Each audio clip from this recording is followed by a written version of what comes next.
हैदराबाद एक ख़ास शहर जिसके कई रूप हैं, कई रंग हैं और कई ढंग। आप जिस ज़ाविये से इस शहर को देखेंगे, ये आपको वैसा ही नज़र आएगा। अगर आप तनकीदी नज़रों से देखें, तो शहर में बहुत सी इंतज़ामी कोताहियाँ नज़र आ जाएंगी। लेकिन मैं इस शहर को मोहब्बत की आंख से देखता हूँ। मैं इसके सुनहरे माजी को खोजता हूँ, इसकी गलियों में बिखरी कहानियों को महसूस करता हूँ। इसीलिए मुझे इस शहर की हर गली, हर दरवाजे और हर दरीचे में कोई ना कोई दास्तान नज़र आती है। मैं इन कहानियों को कुछ अपने अंदाज में समेटने की कोशिश करता हूँ। गो के मुझे इस काम में महारत नहीं है, लेकिन लगन ज़रूर है। हैदराबाद से मेरी ये लगन और इस शहर से मोहब्बत रखने वालों की हौसला अफजाई और दाद रसी के सहारे मैं कोशिश करता हूँ कि हैदराबाद की बिखरी कहानियों को अपने चैनल पर जमा करता जाऊँ, ताकि जब कोई इस शहर की उल्फत का मारा मेरे चैनल पर आ निकले, तो उसे कुछ सुकून महसूस हो, उसकी प्यास बुझ सके। आज मैं नैनो हैदराबादी चैनल की लाइब्रेरी में हैदराबाद की एक ऐसी गली की कहानी शामिल करने जा रहा हूँ, जहाँ कभी इस शहर का मुखी रहा करता था। हैदराबाद का एक मालदार शख्स, ताजर और सियासतदान, जिसे गुजरे अब ज़माना हो चुका है, मगर उसका नाम आज भी जिंदा है, एक शानदार महल की सूरत में।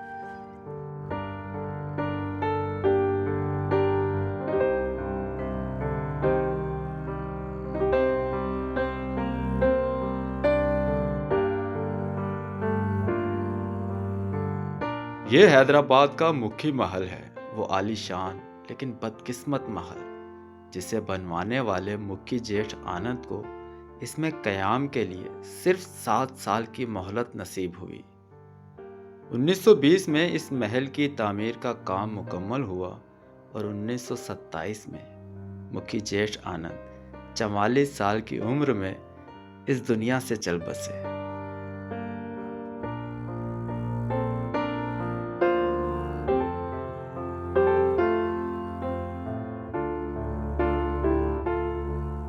जैसे ही आप दाखिल होते हैं मुख्य महल के अंदर, तो आपको कुछ इस तरह का काउंटर देखने को मिलता है और अंदर दाखिल होने से पहले आपको यहाँ पे टिकट लेना पड़ता है, जिसकी फ़ीस जो है वो है 50 रुपये। इस तरह का टिकट आपको मिलेगा जब आप यहाँ पर आएंगे। और टिकट लेने के बाद बिल्कुल सीधे हाथ की तरफ संगमरमर से बनी हुई सीढ़ियाँ हैं, जिनको तय करते हुए आप मुख्य महल में पहुँच जाएंगे।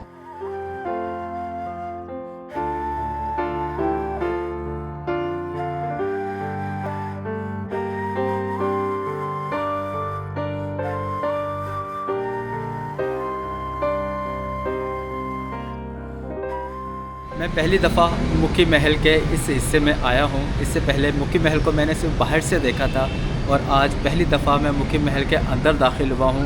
और यकीन मानिए, ऐसा खूबसूरत और ऐसा आर्किटेक्चर का ऐसा आला नमूना मैंने हैदराबाद में कहीं नहीं देखा। इतनी नफासत, इतनी बारीकियाँ, इतनी डिटेल आपको बनावट में देखने को मिलेगी। यकीनन आप लोगों ने इस तरह के डिटेल वर्क जो है, इतना बारीक और ख़ूबसूरत वर्क जो है, शायद कहीं और ना देखा।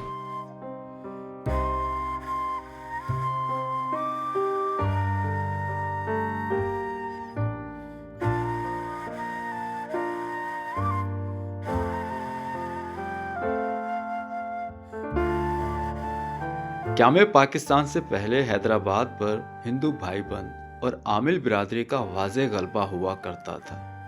यह वो ज़माना था जब हिंदू ताजर बिरादरी ने अंग्रेज़ सरकार के साए में न सिर्फ खूब तरक्की की, बल्कि दुनिया भर में सिंध वर्की के नाम से अपनी एक अलग पहचान भी बनाई।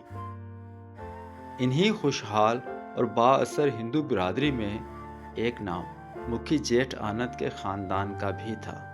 ये ख़ानदान इब्तदा में शाही बाज़ार से मुत्तसल मुक्ति गली में आबाद था, जिसे उस वक्त मुखी घिट्टी पुकारा जाता था। मुखी जेठ आनंद का ख़ानदान उस वक्त हैदराबाद के अमीर तरीन ख़ानदानों में शुमार होता था। दौलत के साथ साथ उनके नाम के साथ वक़ार और इज्जत भी जुड़ी हुई थी।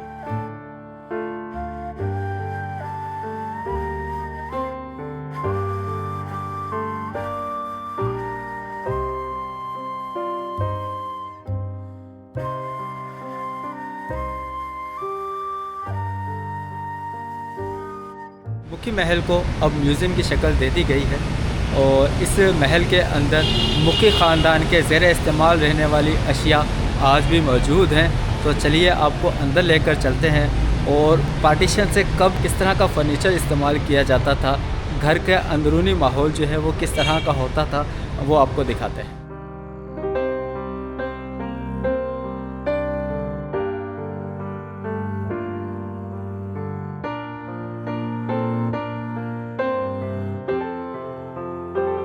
दो मंजिला इस इमारत में 12 कमरे और 2 कुशादा हॉल हैं। रोशनी के लिए खालिस लकड़ी से बनी खिड़कियां और रोशनदान बनाए गए हैं। इन खिड़कियों में शीशम और सागवान की लकड़ी इस्तेमाल की गई है। खिड़कियों में दिलकश रंगों से आरास्ता खूबसूरत शीशे का काम किया गया है, जो सूरज की रोशनी में दीवारों पर रंग बिखेरता है। इस महल को मुखी जेठ आनंद ने बड़ी चाहत, बड़े शौक और बड़े सलीके से तामीर करवाया था। इस इमारत का नक्शा इटली के एक माहिर तामीरात से बनवाया गया। जोधपुर से रेलगाड़ी के जरिए लाल पत्थर मंगवाया गया, जिसे माहिर कारीगरों ने अपने हाथों से तराशा। फर्श पर ठंडा सफ़ेद संगमरमर बिछाया गया और छत पर एक खूबसूरत गुंबद तामीर करवाया गया। यही गुंबद मुखी महल को उस दौर के दूसरे घरों से मुमताज बनाता था और आज भी इसे दूर से पहचान दिए रखता है।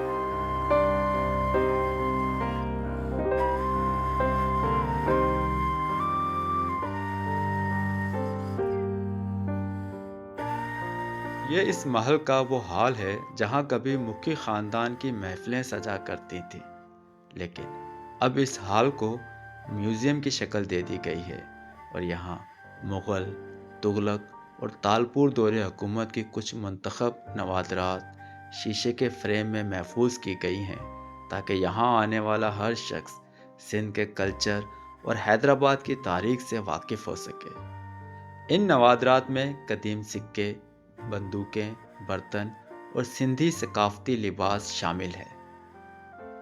मुखी महल का यह हाल अब माजी को हाल से जोड़ने वाला एक पुल बन चुका है।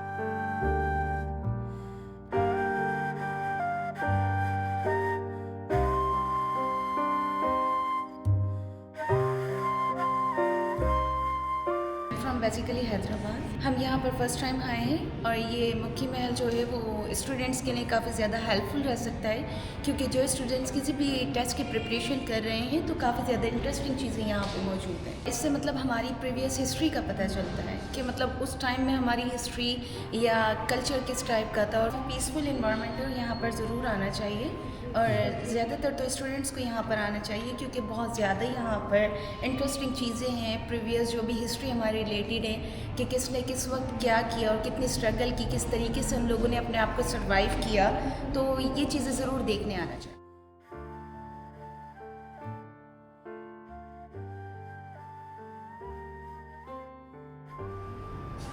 ये हैदराबाद का किला।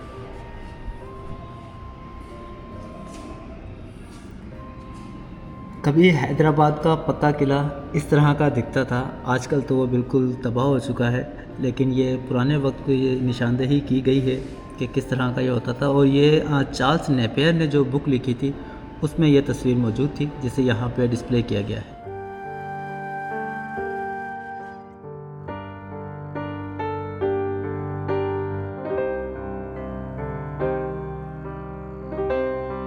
मुखी महल कभी रिहाइशगाह के अलावा सियासी सरगर्मियों का भी एक अहम मरकज़ हुआ करता था।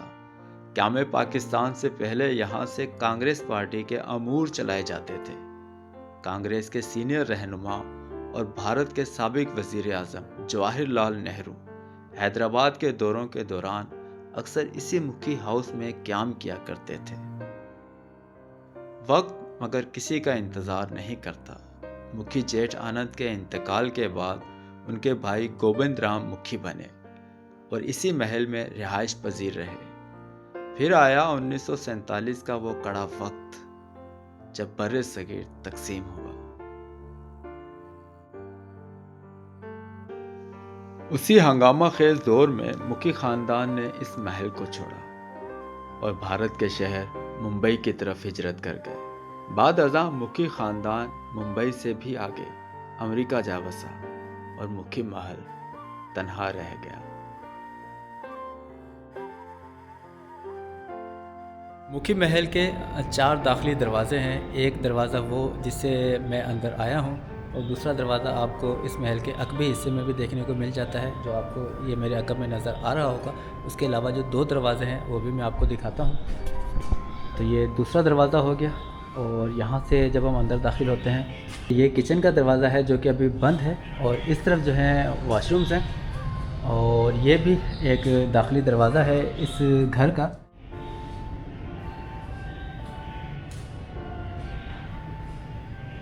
मुखी म्यूज़ियम में अनकरीब आपको कैफ़े भी देखने को मिलेगा जिसे कैफ़े 1947 का नाम दिया गया है और यहाँ पर आपको ग्रीन टी, कॉफ़ी, जूसेस वगैरह जो हैं वो यहाँ पर मिल जाएंगे। तो ये एक बहुत अच्छा कदम मैं इसे कहूँगा कि लोग यहाँ पर इस हेरिटेज के अंदर बैठकर रिफ़्रेशमेंट जो है वो एंजॉय कर सकेंगे। जब आप मुखी महल के मरकज़ी दरवाज़े पर पहुँचते हैं तो आपको वहीं से देखकर ये अंदाज़ा हो जाता है कि इस महल की तामीर में जो कारीगरी इस्तेमाल हुई है उसका कोई सानी नहीं है। मुझे जो सबसे ज़्यादा जिस चीज़ ने मुतासिर किया है वो फ्लोर के ऊपर लगी हुई टाइल्स हैं। ये जो बॉक्सेस हैं सर, ये एक एक पीस जो है अलग अलग है और इसको यहाँ पे लगाया गया है। ये देखिए, ये पीस बिल्कुल अलग है, ये पीस अलग है, ये पीस अलग है। तो आप अंदाज़ा कीजिए कितनी मेहनत की गई है इस फ्लोर को बनाने में। एक एक पीस जो है उसे यहाँ पे जोड़ा गया है।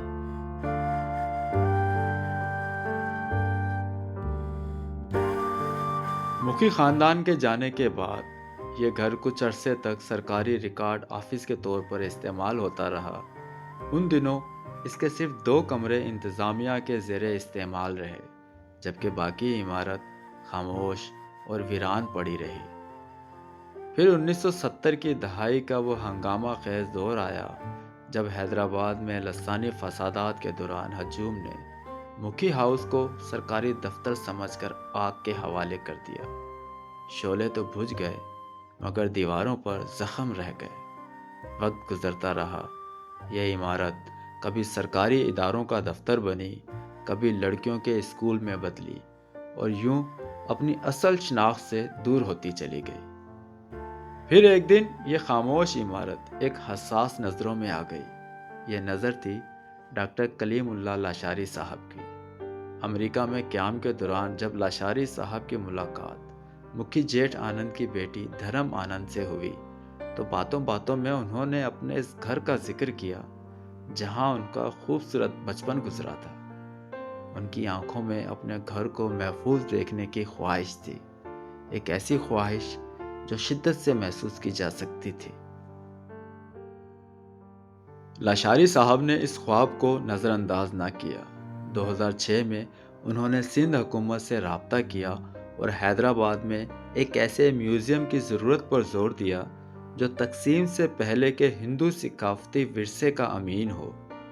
हुकूमत सिंध ने इस ख्याल की तायद की और इस मंसूबे पर फौरी काम शुरू करने की हिदायत दी। क़याम पाकिस्तान से पहले के तामीराती सामान को तलाश किया गया, दीवारें मुरम्मत हुई, फर्श दोबारा बिछाया गया, खिड़कियाँ, दरवाजे और लकड़ी का काम वैसा ही बनाया गया जैसा कभी हुआ करता था। मुखी ख़ानदान की तस्वीर और उनके ज़ेरे इस्तेमाल सामान को बड़ी मोहब्बत और सलीके से यहाँ रखा गया और फिर यह घर म्यूज़ियम बनकर आवाम के लिए खोल दिया गया। जब यह म्यूज़ियम खुला तो मुखी जेठ आनंद के नवासे और धर्म आनंद के बेटे डॉक्टर सुरेश भी यहाँ पहुँचे। शायद उन्होंने खामोशी से इन दीवारों को छुआ हो, शायद वो इनसे लिपट कर रोए भी हों। मुखी महल के लिविंग हॉल में मौजूद जो फर्नीचर रखा गया है, ये मुखी ख़ानदान के ज़रिए इस्तेमाल ये फ़र्नीचर नहीं रहा, लेकिन जब इस इमारत को, इस महल को म्यूज़ियम की शक्ल दी गई तो ये पुरानी अशिया जो हैं यहाँ पे डिस्प्ले की गई ताकि लोग इसे देख सकें। लेकिन कुछ चीज़ें यहाँ पर ऐसी ज़रूर मौजूद हैं जो कि मुखी ख़ानदान ने इस्तेमाल की थी। उनमें ही एक टेलीफ़ोन भी मौजूद है।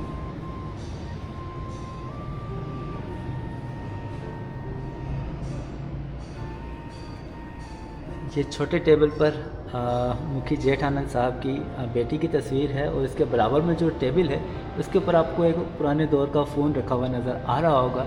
तो सर ये वो फ़ोन है जिसे मुखी ख़ानदान इस्तेमाल कर चुका है।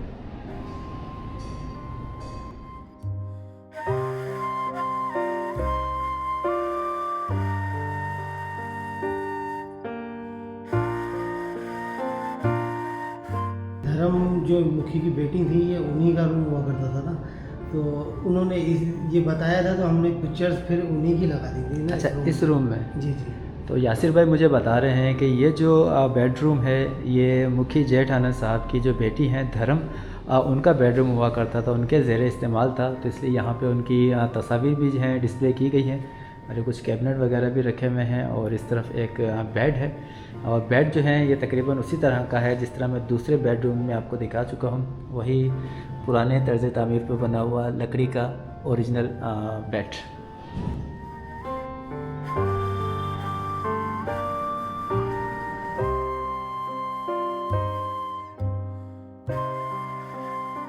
फर्स्ट फ्लोर जहाँ पर कुछ घरेलू इस्तेमाल की अशिया और फर्नीचर जो है उसे डिस्प्ले किया गया है, वो अभी मैंने आप लोगों को दिखाया है। और अब मैं इस महल की छत पर आपको लिए जा रहा हूँ जो कि सेकंड फ्लोर है और वहाँ के कुछ मनाजिर जो हैं वो आपको दिखाते हैं।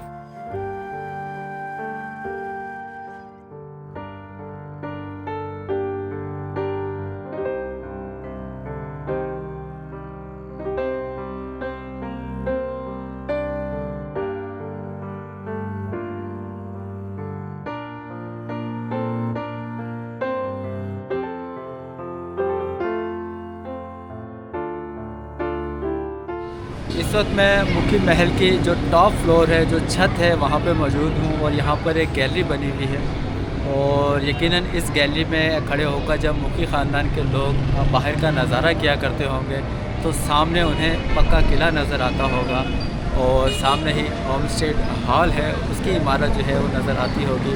और अगर वो इस डायरेक्शन में नज़र घुमाते होंगे तो शायद उन्हें इस वक्त का नौ विद्यालय स्कूल और मौजूदा और सिंध यूनिवर्सिटी ओल्ड कैंपस या मॉडल स्कूल जो है अब उसकी इमारत यहाँ से दिखाई देती है।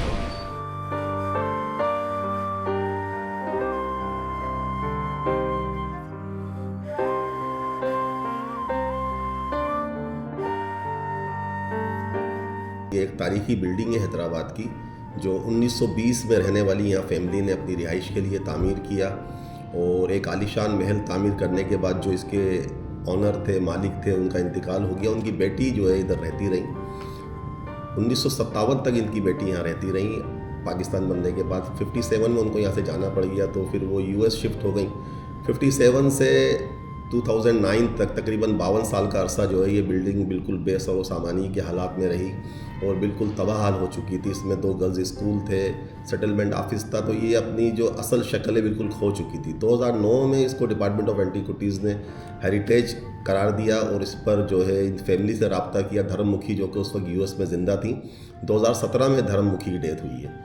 धर्म से जब रब्ता हुआ उन्होंने कुछ तस्वीर दी, इस बिल्डिंग की तारीख़ के बारे में कुछ बताया, हमारे डिपार्टमेंट के जो माहिरीन है उनको बताया गया तो उस माहिरीन ने इसकी तामीर दोबारा से शुरू की और इसको 3 साल के अरसे में बिल्कुल उसी अपनी शक्ल में ले आए। 2013 में गवर्नमेंट ऑफ सिंध ने उस फैमिली के कुछ मेंबरान को यहाँ इनवाइट किया, वो लोग आए, उनको प्रेजेंटेशन दी गई जिनका बचपन इस घर में गुजरा था। तो फिर उन्होंने म्यूज़ियम बनाने की इजाज़त दी सिंध गवर्नमेंट को। डिपार्टमेंट ऑफ एंटीक्विटीज़ ने इसको म्यूज़ियम तश्कील दिया और बाकायदा लोगों के लिए 2021 में खोल दिया। ये हमारी एक हैदराबाद शहर की बड़ी तारीखी इमारत है जो कि म्यूज़ियम है। इसमें दुनिया भर से, पाकिस्तान भर से, हमारे शहर से, सूबे से मुख्तलिफ मकतब फ़िक्र से लोग आते हैं, खुसूसन स्टूडेंट्स इधर अपने असाइनमेंट और थीसिस करने आते हैं, क्योंकि इस बिल्डिंग का जो आर्किटेक्चर डिज़ाइन है वो स्टूडेंट्स के लिए बड़ा जो है कारआमद है। इसका आपने डिज़ाइन देखा, इटालियन आर्किटेक्ट ने उस वक्त इसका डिज़ाइन किया था। तो आर्ट एंड डिज़ाइन के, आर्किटेक्ट के और फोटोग्राफी के जो भी स्टूडेंट हैं वहाँ यहाँ असाइनमेंट भी करते हैं और विजिटर्स भी आते हैं, बड़े लोग महसूस होते हैं। और असल में ये बिल्डिंग जो है ना खुद एक म्यूज़ियम है। इधर जो हमने आर्टिफैक्ट्स रखे हैं वो तो एक अपनी जगह मौजूद हैं, लेकिन इस बिल्डिंग का फर्श, इस बिल्डिंग की छत की नक्शो निगारी, दरवाजे, खिड़की, शीशे, वो हर एक चीज़ आपने देखा जैसा कि देखने से ताल्लुक़ रखते हैं और हर चीज़ अपने अंदर एक नई दुनिया समोई हुई है। सुबह 10 बजे से 5 बजे तक ये म्यूज़ियम पब्लिक के लिए खुला है। 50 रुपये इसका टिकट है। और अगर आप जैसे भाई ब्लॉगर या यूट्यूबर आएँ तो उसके लिए एक पेश की थोड़ी सी इजाज़त लेनी होती है बाकायदा तौर पे, जैसे कि आपने ली, इस तरह हम उनको इजाज़त दे देते हैं। पिछले दिनों एक वाक़या हुआ, जो कुछ फादर्स थे जो बिना बताए, बिना अपनी तारुफ कराए दाखिल हुए डायरेक्ट, और उनको जब टिकट बताया गया तो उनको बताया गया वीडियो बंद कर लें और बाकायदा इजाज़त लेके अपने व्लॉग बनाए, तो उन्होंने नाराज़गी का इजहार किया, बाहर जाके वो वीडियो वायरल हुई। उसकी असल हक़ाइक़ कुछ और है, वो मैं आपसे शेयर कर दूं कि देखें इधर एक तरीक़ाकार है ना, जैसे कि आप आए, लोग आए, इधर हज़ारों वीडियोस जो है यूट्यूब पर मौजूद हैं, हम किसी को मना नहीं करते, उनके चैनल की चीज़ें देखते हैं। अगर वाकई तारीख़ पे, हिस्ट्री पे, कल्चर पे काम कर रहे हैं तो हम बिल्कुल इजाज़त देते हैं। तो हमारे लिए, हमारे इदारे के लिए बहुत अच्छी चीज़ है। तो एक गलत परसेप्शन गई है वो, उसके लिए मैं आपको वाज़ेह कर दूं कि ऐसा कुछ नहीं हुआ उनके साथ। उनको सिर्फ़ और सिर्फ उनके बारे में मालूमात ली गई, उनको बोला गया अगर आप व्लॉग बनाना चाहते हैं तो जो है उसके लिए बाकायदा इजाज़त ले लें इंतज़ामिया से। और दूसरी बात ये कि हमें इदारों की तरफ से भी बड़ी इंस्ट्रक्शन है कि इस तरह के फाउंडर्स आए तो उनकी डिटेल्स आप लें। तो बस वो डिटेल्स देने से उन्होंने इनकार किया और वो लोग बिना घूमे, बिना वीडियो बनाए चले गए। मैं इस वक्त तकरीबन 2 घंटे से मुसलसल इस महल के कोने कोने में गया हूँ, रिकॉर्ड किया है और किसी तरह की रिस्ट्रिक्शन, किसी तरह की पाबंदी का मुझे सामना नहीं करना पड़ा, बहुत कोऑपरेट किया। तो ये ज़रूर है जब भी आप यहाँ पर आते हैं, यहाँ के जो रूल्स हैं, जो कानून हैं, उनको भी फॉलो करें। तो आई होप आप लोगों ने आज की वीडियो को एंजॉय किया होगा और अपना बहुत सा ख्याल रखिए। इंशाल्लाह आप लोगों से नेक्स्ट वीडियो में मुलाकात होगी, तब तक के लिए इजाज़त दीजिए। अल्लाह हाफ़िज़।